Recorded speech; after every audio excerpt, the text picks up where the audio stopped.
नमस्कार दोस्तों, हम आज पढ़ेंगे मुग़ल कालीन संस्कृति के बारे में।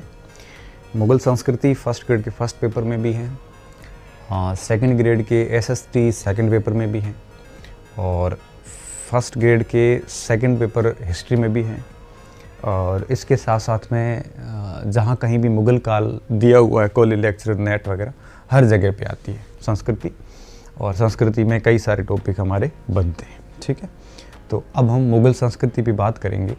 और पिछले वर्षों को अगर अपन देखें तो हर वर्ष हर एग्ज़ाम में जहाँ जहाँ इतिहास कोर्स में है वहाँ वहाँ मुग़ल संस्कृति से प्रश्न पूछे जाते हैं। इसमें कुछ भी टफ नहीं है, कुछ भी आसान नहीं है, कुछ भी छोड़ने लायक भी नहीं है, कुछ ज़्यादा डीप पढ़ने लायक भी नहीं है। तो हम उसको इस हिसाब से पढ़ेंगे कि हमारा परीक्षा में प्रश्न गलत ना हो।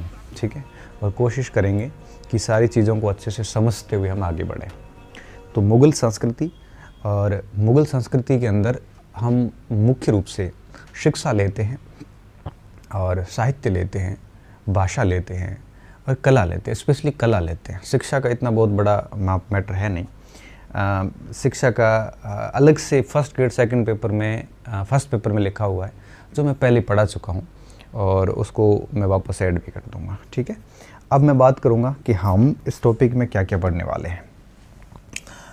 सबसे पहले हेडिंग दे रहा हूँ मैं। टॉपिक है हमारा मुग़ल संस्कृति। मुग़ल संस्कृति पहली दूसरा पॉइंट हमें इसमें क्या ध्यान रखना है, मुग़ल संस्कृति के अंदर सबसे पहले हम थोड़ा सा इसका एक परिचय करेंगे हल्का सा, और उसके बाद में फिर हम देखेंगे संस्कृति के विभिन्न आयाम। अब संस्कृति के आयाम की जहाँ तक विद्यार्थियों बात है तो उसमें हम शिक्षा, साहित्य, भाषा, ठीक है, तो ये तीनों एक साथ ही चलेंगे। भाषा, साहित्य, शिक्षा साथ ही चलेंगे क्योंकि तीनों एक दूसरे से बड़े घनिष्ठ रूप से संबंधित हैं। बिना भाषा के साहित्य रचा नहीं जाता और बिना साहित्य की शिक्षा नहीं होती, तो तीनों एक साथ चलेंगे। इसके अलावा दूसरा आयाम है इसका कला। ठीक है, और कला में तीन चीज़ें आ जाएगी, चित्रकला आएगी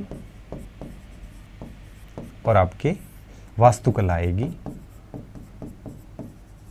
और स्थापत्य आएगा। अब आप कहोगे सर स्थापत्य और वास्तु में कोई फ़र्क है?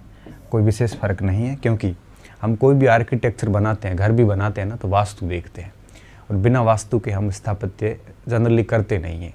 रसोई इस साइड होनी चाहिए, दक्षिण दिशा में ये होना चाहिए, उत्तरी दिशा में ये होना चाहिए, पूरा वास्तु के हिसाब से हम काम करते हैं। इसलिए सामान्य